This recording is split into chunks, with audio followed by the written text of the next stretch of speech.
Ang susunod na programa ay rated PG. Patnubay at gabay ng magulang ay kailangan sa mga batang manonood.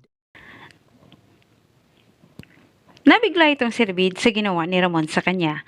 Habang silang dalawa ay naghahanda sa pagsasanay sa tamang paggamit ng armas, napansin kasi ni Ramon na may mali dito kay David at hindi rin niya magawang kumbinsihin ang kanyang sarili na anak niya ito, sapagkat lalong kumukulo ang kanyang dugo sa tuwing kaharap umano niya itong si David. Kaya tinutukan ni Ramon ng armas itong si David sa tiyan banda at para takutin itong si David at aminin sa kanya na hindi siya ang anak nito.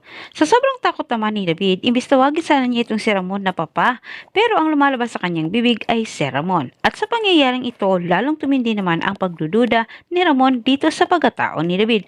Ngunit pinaninigan pa rin ni David ang kanyang pagpapanggap sa katauhan ni Tanggol. Todo depensa itong si David, iginiit niya na siya ang anak ni Ramon na matagal nang hinahanap nito. Ngunit hindi pa rin kumbinsi ditong si Ramon sa nakita ni David, kaya tag-imbento naman siya ng kwento para lasunin ang utak ni Ramon upang sa ganitong paraan ay mawala umano ang pagdududa ni Ramon sa kanyang pagkatao. Sinabi ni David nung nalaman umano niya ang totoo ay hindi umano niya napigilan ang kanyang sarili na alamin kay Tess ang totoo para maliwanagan umano ang kanyang isip. Dagdag ni David na inamin din umano ito ni Tess at si Tess umano ang nagtulak sa kanya na tanggapin umano ang pagiging Montenegro nito dahil ito naman ang tunay na pagkatao ni David. Kahit dahil dito hindi umano maayos ang samahan nila ni Rigor at napagtanto din umano niya ay hindi dapat umano ibuhos ang pagmamahal niya dito kay Rigor bilang ama kundi dito kay Ramon. Habang itong totoong anak ni Ramon na si Tanggol ay nagdadalawang isip na ituloy ang misyon nilang dalawa ni Bubbles. Gawa ng nakita ni Tanggol na tagilid ang kanilang sitwasyon nilang dalawa ni Bubbles, maraming bantay itong si Congressman.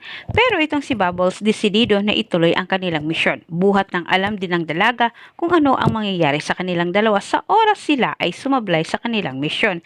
Kaya tipinaing naman ni Bubbles sa kanyang sarili ang kanyang pagkababae dito kay Congressman para mapatay niya ito at si Tanggol naman ang bahala sa mga bantay. Ngunit sa kasamang palad nabigo naman itong si Bubbles kahit nagkaroon ng agawan nilang dalawa ni Kong at nakatakas din itong si Kong at may tama sa badang balikat. Sumaklolo kagad itong si Tanggol, pinatumba niya ang mga bantay. Sa pagpasok niya sa loob, si Bubbles ay nakatago at wala na